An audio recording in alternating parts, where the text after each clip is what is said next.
అంతరేంద్రియ నిగ్రహము. శరీర ప్రధానంగా ఉండేది ఏదైతే నియమము, అది బాహ్యేంద్రియ నిగ్రహం అంటాం కదా. శరీర ఇది అందులో యమా నియమాచ అమానిత్వాదయో.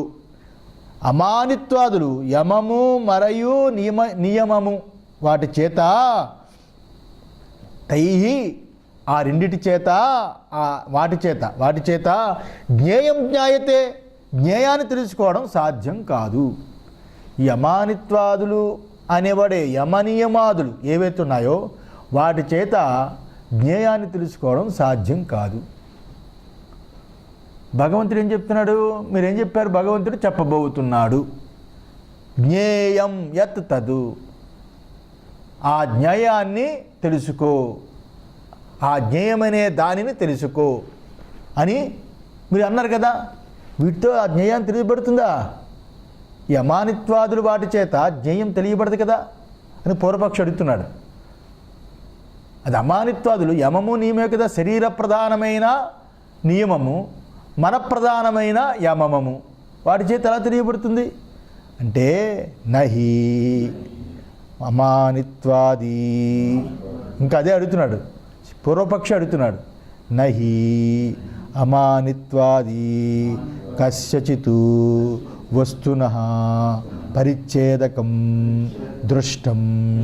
ఈ అమానిత్వాదులు ఏవైతున్నాయో ఏ రూపమైన వస్తువుని కూడా, ఎటువంటి వస్తువును కూడా, ఈ అమానిత్వాదులు ఏవైతున్నాయో ఎటువంటి వస్తువును కూడా తెలియచేసినట్టుగా లోకంలో ఎక్కడా కనిపించడం లేదు. అమానిత్వాది గుణాలుంటే మంచివాడురా అని అంటారేమో కానీ ఇలాంటి అమానిత్వాది గుణాలు తెచ్చుకొని ఏదైనా వస్తువుని సంపాదించడం ఎక్కడైనా ఉందా లోకల్లో? ఇలాంటి ఒక మంచి పేరు వస్తుందేమో కానీ వస్తువు దొరుకుతుందా? దానిని తెలుసుకో అని అంటున్నావు. తెలుసుకో అన్నప్పుడు అలా తెలియబడుతుంది ఈ అమానిత్వాది గుణాల చేత. మంచివాడు అని ఒక పేరు రావచ్చు.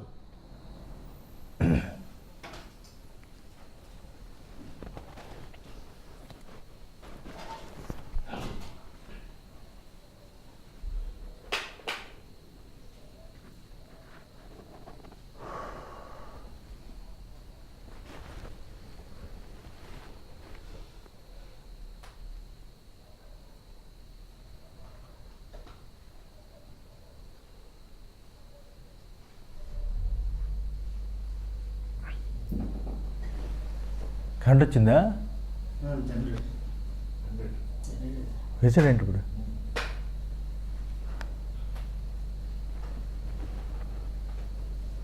అసలు అమానిత్వాది గుణముల చేత ఏ రకమైన వస్తువును కూడా తెలియచేయడం అనేది, ఇక్కడ ఆ గుణముల చేత తెలుసుకోవడం అనేది ఎక్కడ కనిపించట్లేదు కదా. అంతే కదా, లోకంలో కనిపించట్లేదు కదా అంటాడు. అర్థమవుతుందా? సీరియస్గా ఉంటున్నారేంటి? గ్యాస్ట్రిక్ ట్రబుల్గా ఏమైనా ఉందా? లేదు కదా. సీరియస్గా వింటున్నారు. ఇంత సులువుగా ఉంటే చెప్పడానికి నాకు కూడా ఫీలింగ్ వస్తుంది. అర్థమవుతుందా? బాగానే ఉందా? పొద్దున పాటు ఎంత కష్టం ఉంది, ఎంత కష్టంగా ఉందా? లేదు కదా, బాగానే ఉంది కదా. అందువల్ల ఈ అమానిత్వాదులు ఏవైతే ఉన్నాయో అది ఏ రకమైన వస్తువు కూడా ఇక్కడ తెలుసుకోవడం అనేది అమానిత్వాది గుణాల చేత కనిపించడం లేదు కదా లోకల్లో అని అంటున్నాడు.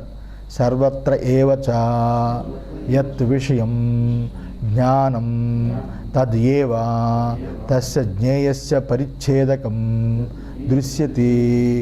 ఎటు చూసినా లోకంలో ఎటు చూసినా సర్వత్ర ఏవచ, ఎటుపక్క చూసినా, ఏ రకంగా చూసినా, ఎటు చూసినా ఏ జ్ఞానం యొక్క ఏ విషయం ఉందో, ఏ జ్ఞానము ఏ విషయముదో అని, ఏ జ్ఞానము ఏ విషయముదో ఆ జ్ఞానమే ఆ జ్ఞేయానికి తెలియపరచడానికి కుదురుతుంది లోకంలో. ఏ జ్ఞానము ఏ విషయంలో ఉందో ఆ విషయాన్ని తెలియపరచడానికే ఆ జ్ఞానం చేత కూడుకుని ఉన్నది. పుస్తక జ్ఞానము అన్నప్పుడు ఆ జ్ఞానం చేత పుస్తకాన్ని చూడడం అనేది కుదురుతుంది. కుండ జ్ఞానము అన్నప్పుడు కుండ యొక్క జ్ఞానం చేత కుండని చూడడం అనేది జరుగుతుంది. పుస్తక జ్ఞానం చేత పుస్తకాన్ని చూడడం జరుగుతుంది. సూర్యుడు అనే జ్ఞానం చేత సూర్యుని చూడడం అవుతుంది. లోకంలో ఏ జ్ఞానం ఉంటే, ఏ జ్ఞానం అనే విషయమైందో ఆ జ్ఞానము, ఆ జ్ఞేయాన్ని తెలియడానికి కుదురుతుంది. ఆ రకంగా కనబడుతుంది. ఆ రకంగా కనబడుతుంది. లోకంలో చూస్తూ ఉంటాము అని. ఎందువల్ల? అది పరిచ్ఛేదకం, అది బుద్ధి విషయం అవడం చేత.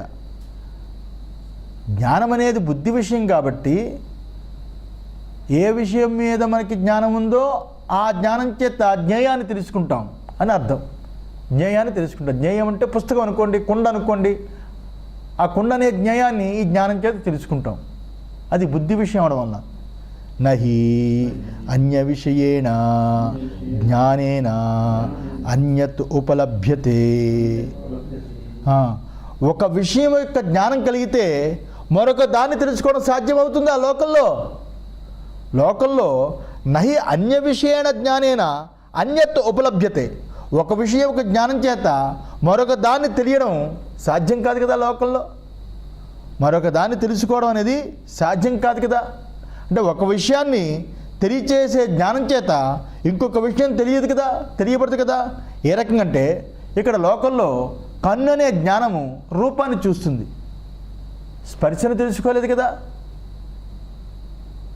స్పర్శను తెలుసుకోలేదు కదా. చర్మము స్పర్శను తెలుసుకుంటుంది, రూపాన్ని చూడలేదు కదా. ఏ రకమైన విషయం జ్ఞానం చేత మరొక దాన్ని తెలుసుకోవడం లోకంలో ఎక్కడైనా ఉందా? మన ఇంద్రియాల్లోనే లేదు. ఇంద్రియాల్లోనే కన్ను రూపాన్ని చూడగలదు కానీ శబ్దాన్ని చూడలేదు. చెవి శబ్దాన్ని వినగలదు, కన్నులాగా చూడలేదు కదా. అదే మనం ఇప్పుడు చెప్తుంటాం కదా ఉపన్యాసాల్లో. ఏ ఇంద్రియము ఆ ఇంద్రియ జ్ఞానము ఆ విషయాన్నే తెలుసుకోగలదు, దాన్ని తెలుసుకోగలదు. కానీ ఒక విషయం యొక్క జ్ఞానం చేత ఇంకొక విషయాన్ని తెలుసుకోలేం కదా అని అర్థం. ఇంకొక విషయాన్ని తెలుసుకోలేం కదా అని. ఉదాహరణ ఏ రకంగా అంటే యథా ఘట విషయేణ జ్ఞానేన అగ్ని. ఏ రకంగా అంటే ఘటము యొక్క జ్ఞానము చేత అగ్ని తెలియడం సాధ్యం కాదు కదా. ఘటం యొక్క జ్ఞానం చేత అగ్నిని తెలుసుకోవడం అనేది సాధ్యం కాదు కదా. ఘటం యొక్క జ్ఞానము కంటికి రూపము కలదై ఉంది. అగ్ని యొక్క జ్ఞానము స్పర్శకు తెలుస్తుంది, కాలుతుంది కాబట్టి. స్పర్శకు తెలుస్తుంది, అది కాలుతుంది కాబట్టి. అగ్ని యొక్క ఆ ఘటం యొక్క జ్ఞానము కంటికి రూపమై ఉన్నది, కంటికి రూపమై ఉన్నది. అగ్ని యొక్క జ్ఞానము అది కాలుతుంది కాబట్టి స్పర్శకి కలిగి ఉంటుంది. రూపమున్నా స్పర్శ ఉంటుంది. అగ్నిలో రూపము ఉంది, స్పర్శ ఉంది. ఒక్కొక్క దాంట్లో 3 గుణాలు ఉంటాయి కదా, చూపించాం కదా. ఆ రకంగా అందువల్ల ఇలా ఉంటే జ్ఞానము కాబట్టి అమానిత్వాదులు వానికి విషయం కాని ఆత్మని ఎలా తెలుసుకున్నట్టుగా అవుతుంది. అర్థమైందా? అర్థమైంది విషయం. అందువల్ల ఈ రకంగా పూర్వపక్షి ప్రశ్న వేశాడు. ఏ విషయంలో ఏ జ్ఞానం ఉంటే ఆ జ్ఞానానికి తగ్గట్టుగా జ్ఞేయం తెలియబడుతుంది, ఆ జ్ఞానానికి తగ్గట్టుగా జ్ఞేయం తెలియబడుతుంది. అంతేగాని అమానిత్వాదులకి ఏ జ్ఞానం ఉన్నట్టు. అవి జ్ఞాన సాధనలు అన్నారు. కన్నుకి రూపం అనేది ఒక సాధన, చెవికి శబ్దం అనేది ఒక సాధన, చర్మానికి స్పర్శ అనేది ఒక జ్ఞాన సాధన.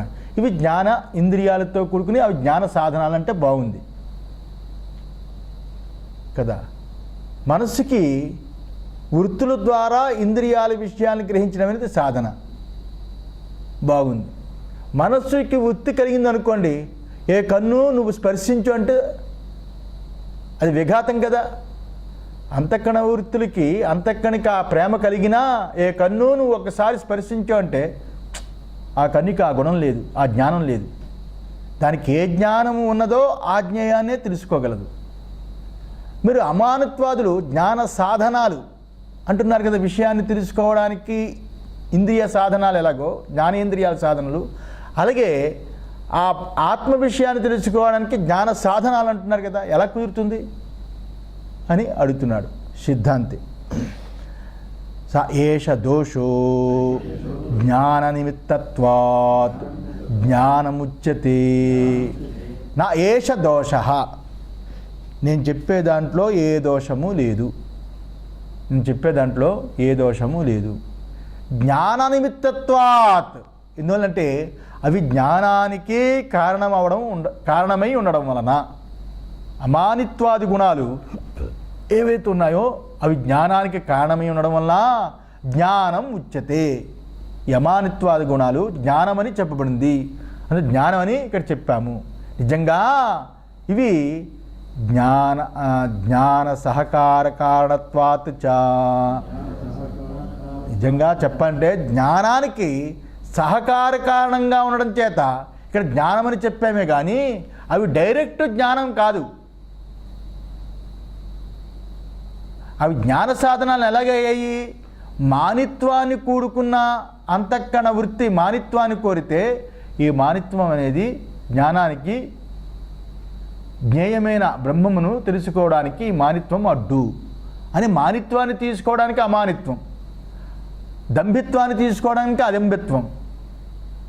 అలాగే ఈ రకంగా అంతఃకరణ వృత్తిలో ఉన్న విషయరూపమైన అజ్ఞాన కార్యములైన ఆ వృత్తులు తొలగించడానికి జ్ఞాన వృత్తులు సాధనంగా ఉంటాయని చెప్పాం కానీ ఇవి సాక్షాత్ సాధనలు కాదు.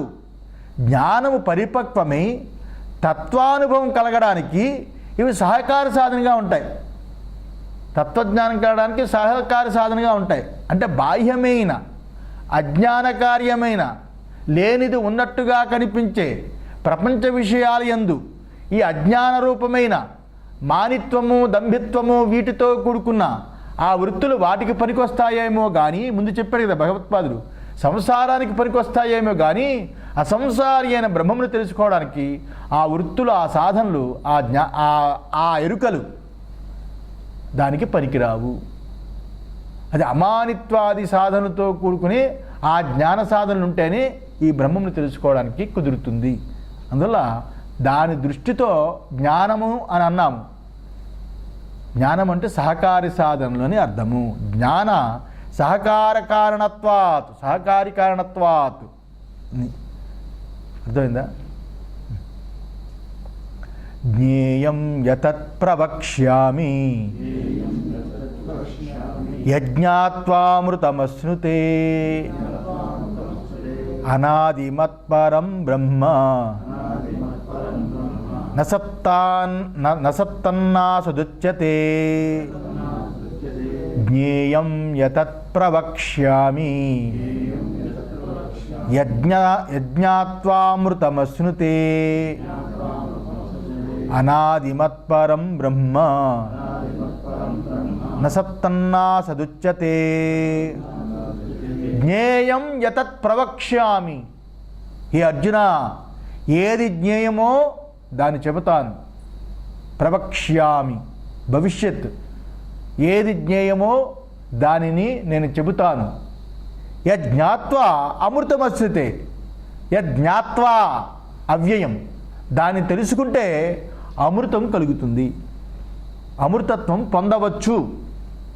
అమృతత్వాన్ని ఏది జ్ఞేయమో దాన్ని చెబుతాను విను హే అర్జున, దాన్ని తెలుసుకుంటే అమృతత్వాన్ని పొందుతావు అని. అశ్నుతే పొందవచ్చు. అనాదిమత్పరం బ్రహ్మ, ఏమిటది అంటే అనాదిమత్పరుడు ఆ పరబ్రహ్మ అని చెప్పాడు. ఏది జ్ఞేయమో దాన్ని చెబుతాను విను, దాన్ని తెలుసుకుంటే అమృతత్వాన్ని పొందవచ్చు. అదేమిటి అంటే అనాదిమత్పరుడైన ఆ బ్రహ్మము అని చెప్పాడు. అది నా సత్తన్నా సదుచ్యతే, అది సత్తు కాదు అసత్తు కాదు.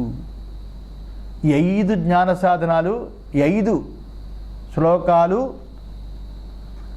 ఆ జ్ఞానమనే పేరుతో ఏవైతే సహకార సాధనలుగా చెప్పబడ్డాయో ఈ శ్లోకాన్ని తెలుసుకోవడానికి.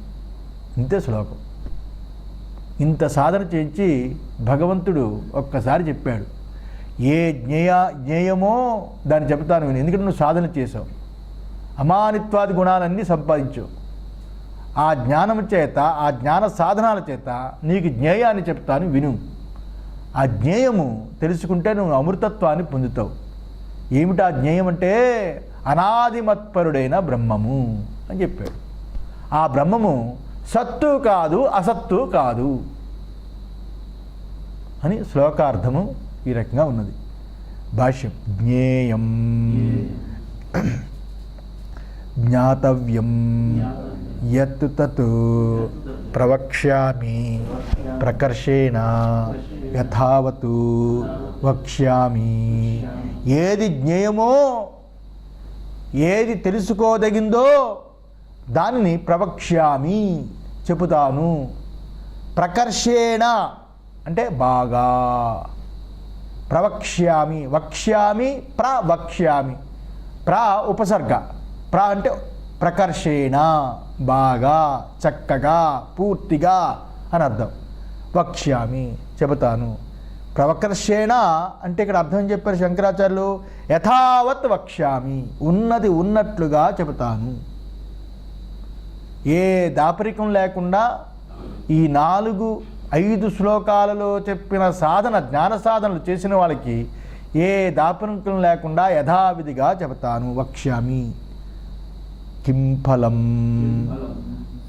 చెప్పావు, బాగుంది.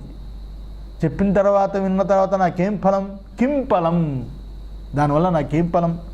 తద్ ఇతి ప్రరోచనేన శ్రోతు అభిముఖీకరణాయ.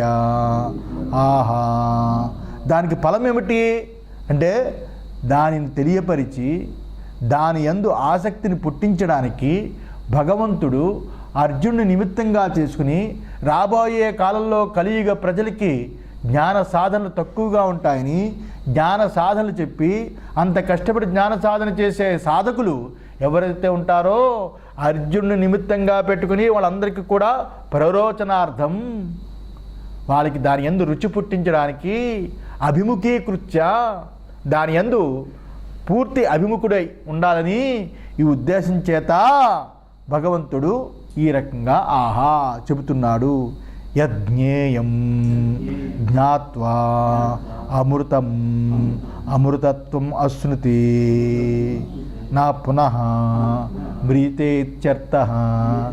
ఆ జ్ఞేయాన్ని గుర్తించినవాడు, ఆ జ్ఞేయాన్ని గుర్తించిన వాడు ఎవడైతే ఉంటాడో వాడు అమృతత్వాన్ని పొందుతాడు, అమృతత్వాన్ని పొందుతున్నాడు. అమృతత్వం అంటే ఏమిటి? నా పునః మ్రీతే ఇత్యర్థః. అమృతత్వం అంటే నాయనా అది అమృత భండాగారం కాదు. నా మ్రీతే ఇత్యర్థః, మళ్ళా మరణాన్ని పొందడు.